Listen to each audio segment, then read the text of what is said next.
Hey, everyone, and welcome to the All It Takes is a Goal podcast, the best place in the entire world, including, and this is critical, including all of Canada, to learn how to build new thoughts, new actions, and new results.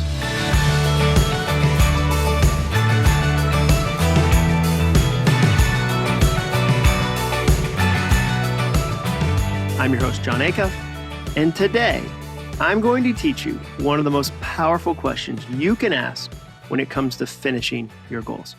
Now, it's probably a question you've never asked before. You might not have even heard this question asked by anybody before, but as soon as you ask it, you're going to be surprised that it took you this long to get here. Before we start, today's episode is sponsored by me. If you want to accomplish more goals next year, you should use the calendar that I've been using for the last 11 years. It's called the Finish Calendar, and I love it for 7 very specific reasons. Number 1, the Finish Calendar is big and beautiful. It's 36 inches tall by 25 inches wide. This thing is massive. It gives you enough space to actually plan things each day. Number 2 reason that I love it, Finish Calendar is reversible. You've got a vertical side and a wide orientation side. That's like 2 calendars for the price of 1. Me, myself, I prefer vertical, but I also like that it comes in 2 versions, traditional paper and dry erase. Number 3 reason I love it, it makes time real. When someone says, hey, Jon, can you do that project in the next 6 weeks? That time feels fictional to me. 6 weeks from now, I can't even wrap my head around what will be going on then. I need to be able to see the whole year, not just talk about it. Number 4 reason I love it, it's a Monday-focused calendar, which means each week starts with Monday. A lot of calendars start the week with Sunday, but that's not how my head works. Monday is the first day of the week to me, and Sunday is the last. For example, I don't know anyone who plans their new week on Saturday night because Sunday is the first day of the week. Number 5 reason I love it, studies show that planning when and where that you're going to work on your goals doubles the chances you'll achieve them. Doubles it. That's amazing. This calendar makes that easier. Number 6, the Finish Calendar has 12 encouraging statements on it that I wrote to help slingshot you into a great month of dreaming and doing. And last but not least, reason number 7, it's not expensive. It costs less than $30. That's 8 cents a day. Name another productivity tool that you'll use every day for an entire year, and it only costs you 8 cents. Over the last 11 years, no tool has helped me keep commitments and finish goals like this wall calendar. It truly has become a critical part of my creative process, and I can't recommend it highly enough. We don't print a ton of these because I don't have some massive warehouse stacked to the ceiling with tubes of calendars. So if you want one, visit finishcalendar.com and we'll link it in the show notes too. They also make an amazing Christmas or Hanukkah gift for that person in your life that you want to encourage. It comes in a tube, which, by the way, who doesn't like to open a tube? Tubes are way more exciting than boxes. That's just science. You're going to blow somebody's mind. Visit finishcalendar.com today to grab one. All right. A few years ago, I got curious about why I don't finish things. Have you ever had a hard time finishing goals, finishing projects? Do you ever finish everything you start? I don't think most people do. And I felt frustrated by that. And I would look on my bookshelves and go, wow, I have a lot of books that I've barely started. Have you ever recommended a book you haven't read? I've done that. Like you've read maybe 5 pages and you're like, oh, you would love this book. I've done that. I have all these books on my shelf that I haven't finished reading. I had a bunch of notebooks that I didn't complete. I just had a stack of notebooks with like 10 pages written in them or 15 pages in them. I had a bike. I had a really expensive like carbon fiber bike hung on my wall in my garage, just shaming me. You ever have exercise equipment that just shames you? Like maybe you're like, oh, I'm going to get so into kayaking. I'm going to be so serious about kayaking. And then you buy a kayak and there's no hiding from a kayak. They're not the easiest things to store. And every time you go buy it, you remember that promise you said you were going to get into kayaking or maybe paddleboarding, like you paddleboarded once and you're like, I now paddleboard. This is my new thing. I'm a paddleboarder. And then you don't do it. I had gym memberships like that where I signed up. I think it was Bally's maybe back in the day when I was a young 20-something that I signed up for like a 9-year commitment to Bally's. Like I had a long contract. And I remember my wife being like, hey, what's this bill from Bally's that you don't go to? And I was like, oh, it's kind of like a timeshare. I did like a timeshare plan with Bally's Fitness where it's a 9-year contract and we can break it, but we have to give them like our firstborn child. It's a pretty easy contract to break. I had all these things in my life, all these examples of things I wasn't finishing. So I got curious. And so I did what I usually do when I get really curious about something. I commissioned a research study. I commissioned a research study with a PhD named Mike Peasley. And he and I studied nearly 900 people for 6 months as they worked on their goals, all types of goals. Health goals, financial goals, career goals, sales goals, spiritual goals, every type of goal. We worked with nearly 900 people for 6 months so that we could answer one question. Can you go from being a chronic starter into a consistent finisher? Like, can you learn that? Or is it something you're born with? Like, it's something that like some people have and some people don't. Can you actually learn that? And what we found was amazing. The research was so fun. And I ended up turning our findings into a book and even a course. The video course walks you through 6 beautifully shot videos on what it takes to finish. The trailer is amazing. It makes me look way cooler than I really am. I want to be upfront with you. We filmed in Nissan Titan Stadium at one point, like the empty stadium, and I look like the king of the world. Like, you're going to watch this trailer and feel so inspired that you want to run through a wall like the Kool-Aid Man. You can find the course at finishcourse.com. We'll link it in the show notes, finishcourse.com. But there's a question I think you should ask today that would really help you learn how to finish the things you start. And again, it's a question most people don't ask, but here it is. No more delay. No more. Why wait? Here's the question. What am I getting out of not finishing? Let me say that again, because it's a big question. What am I getting out of not finishing? Now, that's not necessarily a fun question to ask about your goals, right? But it's an important one, because the reality is, the truth of the situation is, you are getting something out of not finishing. If you've had a goal for a while, or one that you've just started and routinely quit. Like we all have that one goal where like, I'm going to do it. This time I'm serious. And we start and we quit. We start and we quit. There's a reason you're doing that. You're getting something out of not finishing. There's a piece of cheese somewhere in this particular maze. Carly Johnson, one of the research participants for my book Finish, knows what she's getting. She knows why she's not finishing. She told me, quote, "If I think I might not succeed, I will allow everything to keep me from even attempting to achieve my goal." Can you hear some of the perfectionism in there? She's afraid she won't succeed, that it won't be perfect. That's a classic benefit of not finishing. You get to hold on to the illusion that you could finish if you really wanted to. Rather than try to find out that you might not be good, you hide in the myth of maybe. You ever hidden in the myth of maybe? That's why Carly won't play her violin for you. She says, "I've had it for 3 years." She's had a violin for 3 years. And it's been out of the case twice. She said, "I'm terrified of it. If I begin and realize I won't be able to succeed, then the dream of playing the violin someday dies. So it makes so much sense to just leave it in the case forever, right?" Nonsense. Her words, not mine. Deep down, she knows what she's doing because she asked that question. How about you? Ask yourself that question. What am I getting out of not finishing? So what are some common benefits people receive from not finishing? Maybe one of these 3 is relatable to you, but here's 3 different things that people who have a hard time finishing told me they're getting out of not finishing. Number 1, control over the outcome. Because if I try, I might fail. If I never try, I at least know the outcome. So one of the things you might be getting by putting off your goal is control over the outcome. This, again, is one of those classic fears that keeps people from trying. If you want to write a book, for instance, but you're afraid you can't, you decide, okay, I want to make sure I can always say I could have if I really wanted to. Again, it's that same illusion Carly dealt with. I could have if I wanted to, versus trying and finding out that I didn't have what it takes. The second thing you might be getting out of not finishing is praise for being a martyr.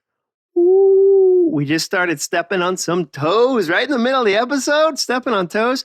Yeah, that's something you might be getting out of not finishing. Praise for being a martyr. If you are sacrificing your goals by focusing on other aspects of your life, children, spouses' goals, other life events, for example, you receive accolades from others who are impressed by that selfless act. I see this happen sometimes with entrepreneurs. Would-be entrepreneurs often express fear that they'll become workaholics if they start their own business. They act like they're one step away from a messy divorce if they just dare to make a go at their goal. And you know what? It's just not worth it. Better to play it safe and just think about what they could have done if they really wanted to. They're not avoiding the business. They're protecting the sanctity of the marriage. How noble does that sound? I think it's always tricky when we get to avoid doing something difficult and we get to look like a hero at the same time. That's always tricky. And this one is weird because if you're not careful, you end up throwing your kids and your spouse under the bus. I mean, you end up saying things like, I'd love to start a business, but I can't because I'm trying to focus on my family. Oh. It's your kid's fault you're not chasing that dream. Gotcha. The third thing you might be getting out of not finishing is lowered expectations from other people. You heard me. It's lowered expectations from other people. If I try to succeed, then the expectations of perfection will be even higher next time. I'd rather occasionally surprise people with what I can do rather than build up a reputation of success that I have to then live up to. I dealt with this one. This is probably on the list. This is the one that's closest to what I deal with. I dealt with this one a few years ago when I became a public speaker. When I initially became a public speaker, I loved that I could show up. Nobody had ever heard of me, and the expectations were super low. And then I could exceed them. Surprising people was my absolutely favorite thing. But as my career progressed, so did the expectations.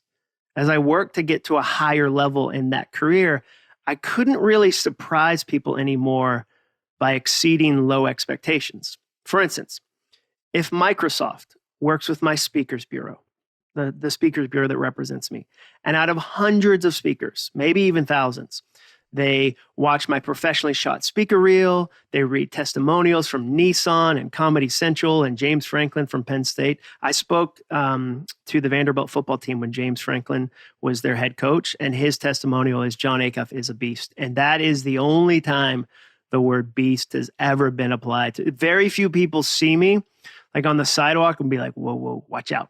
That guy is a beast. I don't have the biggest frame. I don't have a beast-inspiring frame. James Franklin said that, which I love, put that on my tombstone. But if Microsoft does all this work and they hear me present ideas at a pre-call and they hire me for the event, guess what they expect when I show up? They expect me to kill it. I don't surprise them by finishing my goal of a great keynote. I meet their very high expectations, and they should have high expectations. I'm trying to be one of the best speakers in the world. Now, here's the problem. Maybe there's three things that I just mentioned. Maybe you don't reflect on any of those. You don't relate to any of those. Maybe there's something completely different. Regardless of what you're getting out of it, here's the main problem. If what you gain by not finishing outweighs what you receive by finishing, you'll always start and stop your goals. Let me repeat that. If what you gain, like if you get more, if you get so much out of not finishing, and it's more than what you get out of finishing, you'll always stop. I once told my wife, for instance, that I wish I had better friends. I said, Jenny, I just wish I had better relationships, better friends, deeper connection. And she said, no, you don't. And that surprised me. And I said, what do you mean? No, of course I do. Who doesn't want better friends? And she said, you're an extrovert with strangers and an introvert with people you know. You use your travel schedule as an excuse to hide from real relationships. Ooh, you say some terribly mean, terribly true things, Jenny Acuff. You really do. You're an extrovert with strangers and an introvert with people you know. Ooh. But here's the thing. She was right. She was right. I was super extroverted on the road, book signing lines, events, super extrovert. I get home and I turn into this introvert. Now, what I gained by avoiding relationships is the safety of thinking I couldn't get hurt by other people if I don't connect with other people.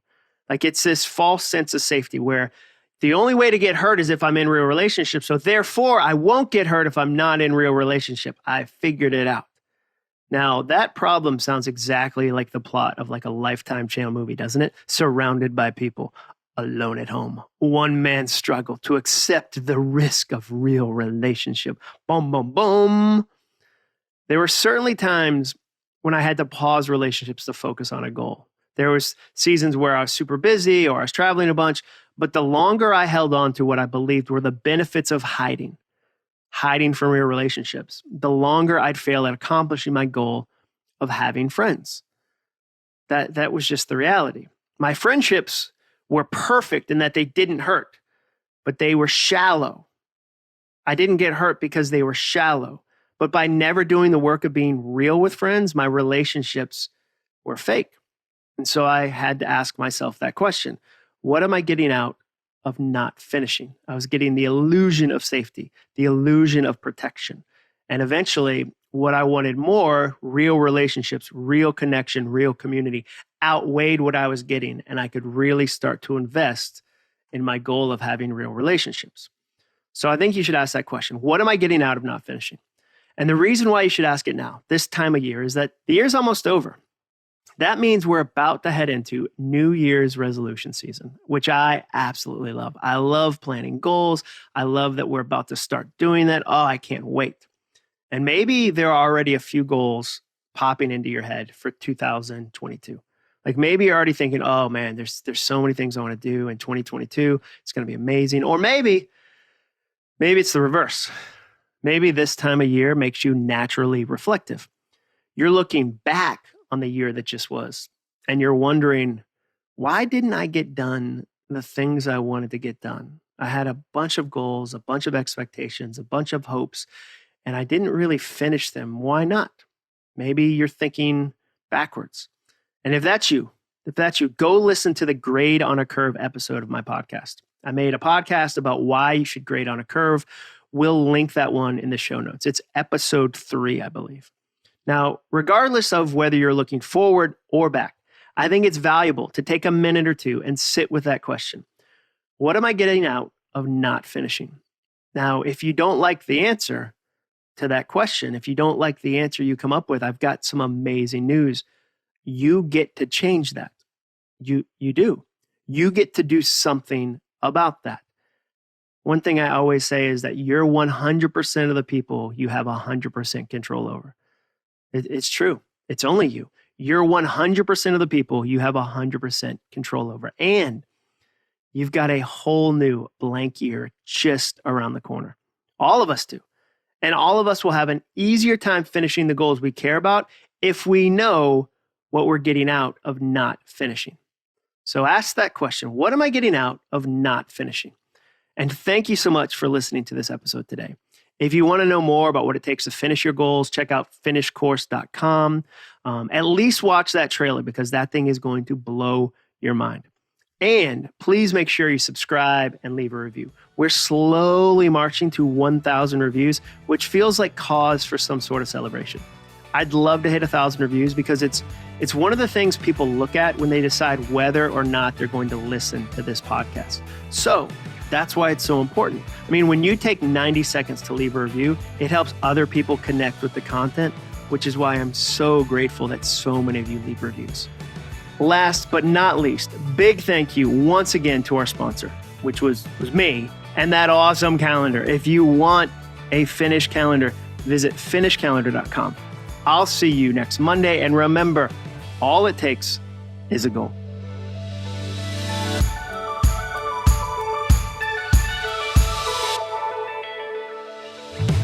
Thanks for listening.